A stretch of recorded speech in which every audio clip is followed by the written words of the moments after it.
Allô tout le monde, bienvenue sur la chaîne de yoga et tralala. Merci d'être là avec moi aujourd'hui. Merci spécial aux abonnés. Si vous ne faites pas partie de la famille de yoga et tralala, je vous invite à cliquer sur le petit bouton s'abonner, la cloche aussi pour avoir un petit rappel quand je publie une nouvelle vidéo. Quoique, vous le savez peut-être, c'est tous les lundis midi. Donc voilà, si vous aimez la vidéo, vous mettrez un petit pouce puis vous écrirez un petit commentaire, j'aimerais vraiment ça vous lire. Je m'appelle Charlotte Lahr, je suis professeure de yoga et comme vous avez pu le voir dans le titre de la vidéo, aujourd'hui on parle du moment présent. Je suis aujourd'hui en compagnie de ma petite tasse d'eau chaude avec un soupçon de miel parce que je suis une grande fan de miel. Donc, avez-vous quelque chose à boire ou à manger avec vous en ce moment? Écrivez-le moi dans les commentaires. Ok, alors en fait, je voulais continuer la série que j'ai commencé avec la vidéo sur... je suis plus sûre. C'était quoi ma vidéo? Je m'en rappelle même plus. Apprendre à se connaître. Ben oui. Ben oui, c'est le but vraiment central du yoga. Donc, voilà, je continue la série des buts du yoga. Pourquoi on fait du yoga? C'est quoi les raisons? J'avais fait la vidéo apprendre à se connaître avec le yoga.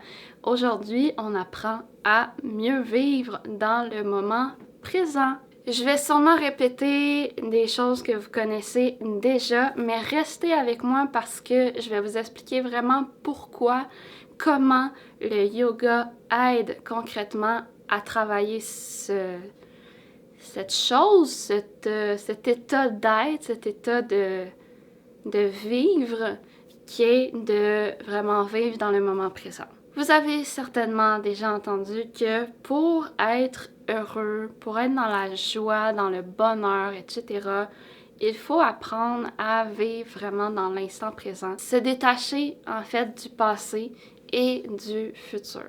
Le passé, oui, peut nous apprendre des choses. Oui, des fois, c'est bien de replonger dans notre passé pour apprendre à se connaître, justement.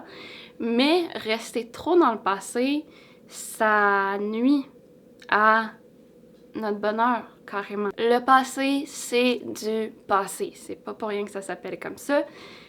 Peut-être que oui, vous avez fait des erreurs dans le passé. On peut pas changer le passé. Oui, on peut peut-être faire amende raisonnable. Est-ce que c'est comme ça qu'on dit ça? Bref, réparer les erreurs, s'excuser, etc. Mais on ne peut pas changer le passé. Ça sert à rien donc de se dire constamment « Ah, si j'avais fait telle affaire » ou « Ah, j'aurais donc dû faire telle chose ou dire telle chose ou faire tel choix ». Ça fait juste entretenir du négatif en nous. C'est pas mieux non plus de rester dans le passé idéalisé, je dirais, de se remémorer constamment des bons moments, d'être nostalgique en fait, de tout le temps vivre un peu dans ce monde imaginaire qui n'est pas tout à fait imaginaire parce qu'on l'a vécu. Quand on se remémore des choses du passé, il y a tout le temps des petits détails qui changent, on peaufine l'histoire au fur et à mesure. On ne retient pas la réalité telle qu'elle était vraiment. Soit on l'assombrit encore plus, on dit « Oh mon Dieu, c'était vraiment... » On l'imagine pire. Ou l'inverse, on embellit oh wow, quand j'étais jeune, j'ai fait telle affaire et finalement c'était pas si glorieux que ça.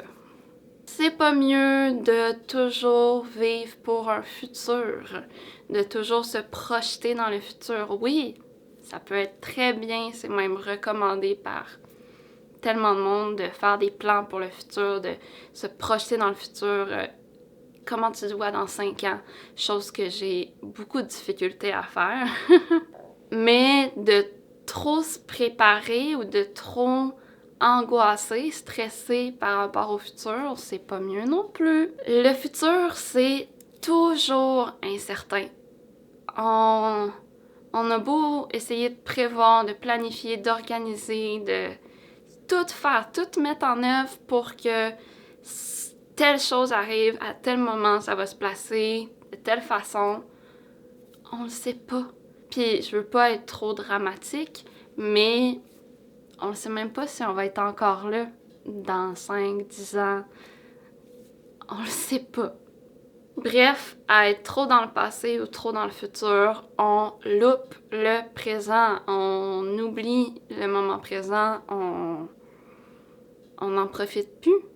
Je vous ai dit que j'allais dire des choses que vous aviez déjà entendues. Cette phrase qu'on dit, hey là, je suis même plus sûre exactement de comment on l'a dit. Le présent, c'est un cadeau. C'est pas pour rien que ça s'appelle comme ça, le présent. C'est vraiment un cadeau. Vous voyez le genre? Ben, c'est vrai, c'est tellement vrai. C'est le présent, c'est tout ce qui importe vraiment parce que, ben, comme je viens de le dire, le futur est incertain, puis le passé, ben, on peut pas le changer, il est déjà fait. Je vais prendre une petite gorgée de mon eau chaude pour ma gorge.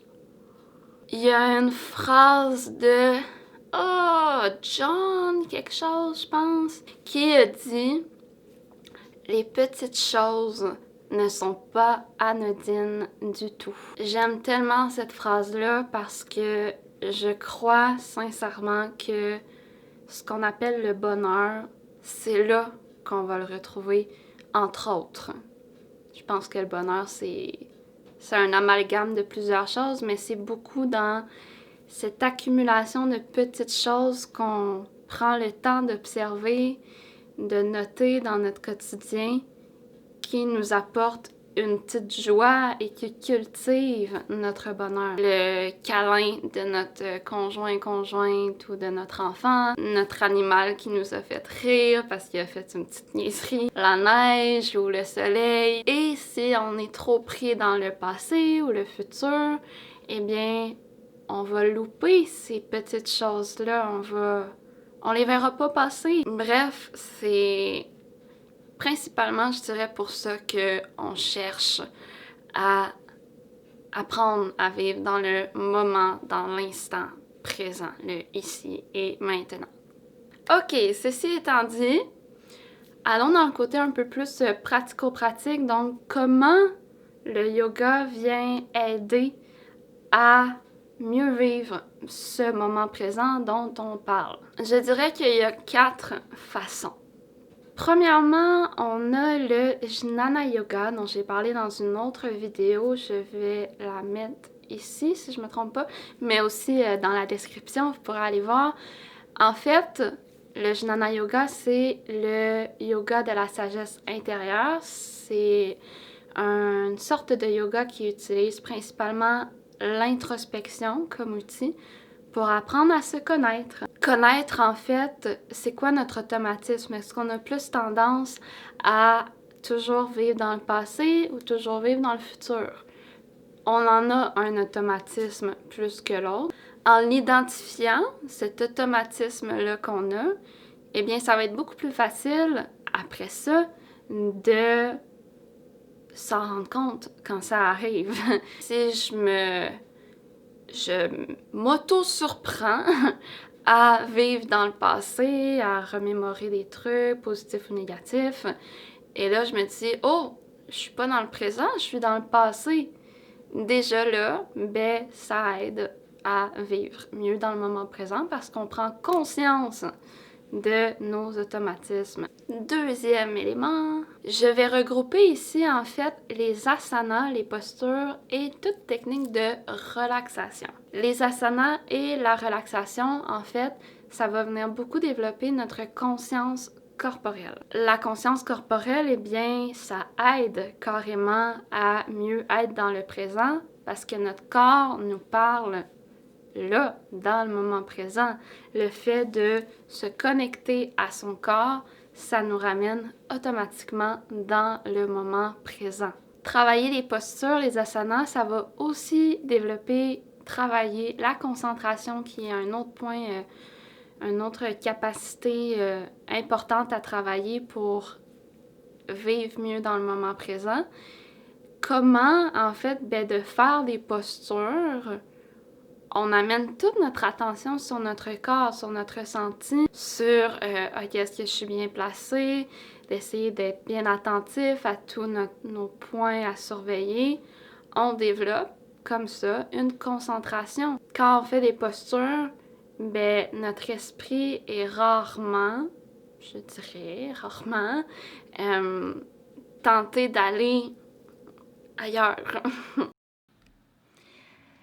Allô, désolée, je fais une petite interruption dans le milieu de la vidéo. En fait, c'est parce que je suis en train de faire le montage et je me suis rendu compte que je vous ai parlé des postures, des asanas dans la section conscience corporelle, mais j'ai totalement oublié de vous expliquer comment les relaxations viennent travailler ça aussi. Donc, voilà, je prends le temps de vous expliquer. En fait, les relaxations, oui, ça vient vraiment développer la conscience corporelle parce que se relaxer, ça demande un effort. Ça a l'air un peu spécial, là, mais oui, ça vient pas nécessairement tout seul. Je pense que il y a des personnes qui ont peut-être plus de facilité à se détendre que d'autres, mais ça prend quand même une attention, un certain effort à se détendre. Donc, pendant les relaxations, on invite tranquillement nos muscles, chaque partie du corps, à se relâcher, à se détendre, etc.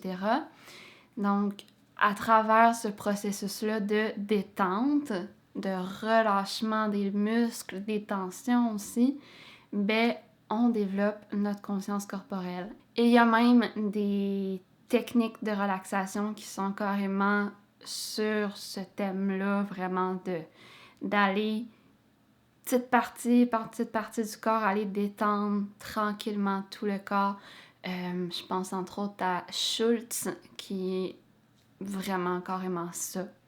Donc voilà, je vous laisse retourner à la vidéo. J'ai de la misère avec ma gorge ces temps-ci.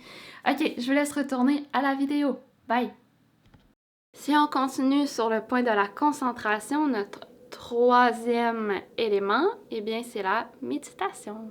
La méditation, ben oui, ça va aider à mieux vivre dans le moment présent parce qu'on se dépose sur un coussin, sur une chaise, peu importe, et on est là, tout simplement. La méditation, c'est vraiment l'outil pour développer sa concentration. C'est pas évident, ça prend beaucoup de pratique, mais à la base, en fait, la méditation, je lis quand même beaucoup de ces temps-ci là-dessus et il y a différentes écoles de pensée par rapport à la méditation. Il y en a qui parlent de la méditation avec un cadre très rigide, qui a différentes techniques. Il faut absolument chercher à avoir un silence complet dans notre tête ou d'autres choses. Mais il existe d'autres écoles de pensée et je pense ici à Fabrice Michaud qui a écrit le livre « Foutez-vous la paix ». Et ça fait tellement du bien de lire ce livre-là, ça soulage. Ça enlève un poids sur les épaules. En fait, lui, il dit que méditer, c'est simplement de justement se débarrasser de toutes les règles, de tout le « il faut faire telle affaire pour arriver à méditer ». Non, méditer, c'est vraiment juste être, se permettre d'être complètement 100% nous. Et ben, s'il y a plein de pensées, c'est pas grave. Le but, c'est juste de se permettre de tout simplement de vivre sans contrainte et ben, vivre dans le moment présent aussi, de se reconnecter au moment présent, à comment on est là en ce moment, parce qu'on évolue dans la vie, à tous les jours même, on évolue un peu. Un dernier petit point par rapport à la méditation, elle vient développer, éveiller en fait la conscience. J'en ai parlé aussi dans une précédente vidéo de la différence entre le mental et la conscience. Je vais le mettre là et là. J'avais dit dans cette vidéo-là que un des buts du yoga aussi, c'est d'éveiller la conscience, d'être plus conscient de qui on est, de qu'est-ce qui nous entoure, de ce qui se passe, d'être plus éveillé carrément. Et la méditation, c'est un grand outil dans le yoga pour éveiller la conscience et donc, conséquemment, être plus dans le moment présent. Finalement, notre quatrième élément, c'est la respiration. La respiration, le pranayama qu'on appelle, les techniques de respiration, ont plusieurs bienfaits sur l'énergie vitale, sur la détente aussi, sur la conscience corporelle aussi un peu, sur l'équilibre des énergies yin, yang, féminin, masculin, etc. Mais la respiration aide aussi à se ramener dans le moment présent. Comme le corps peut nous aider à nous recentrer, à nous ramener dans le moment présent, la respiration aussi peut être une bonne ancrage. Un bon ancrage? Une ancrage. C'est une ancre? Non, mais c'est un ancrage, je pense. Pour revenir dans le moment présent. Donc, à tout moment, ramener toute son attention sur notre respiration, sentir l'air qui rentre dans nos narines, sort de nos narines. Ça va vraiment aider à se reconnecter tout de suite au moment présent parce qu'on respire dans le moment présent. Il existe bien sûr plein d'autres trucs, plein d'autres façons pour mieux vivre l'instant présent. Moi, je voulais me concentrer sur comment le yoga aide à mieux vivre le moment présent. Donc, pour ma part, je crois que j'ai fait pas mal le tour. Si vous avez des questions, si vous avez d'autres techniques justement pour mieux vivre le moment présent, je serais super curieuse de vous lire. Écrivez-moi dans les commentaires. Merci beaucoup d'avoir pris de votre temps pour m'écouter, me regarder. Et j'espère que vous avez appris des choses. Donc, si ce n'est pas encore fait, abonnez-vous, mettez un petit pouce, mettez un commentaire, ça va me faire vraiment plaisir, ça m'encourage à faire des vidéos comme ça. Voilà. Donc, je vous dis sur ce, namasté et prenez soin de vous. À la semaine prochaine. Bye!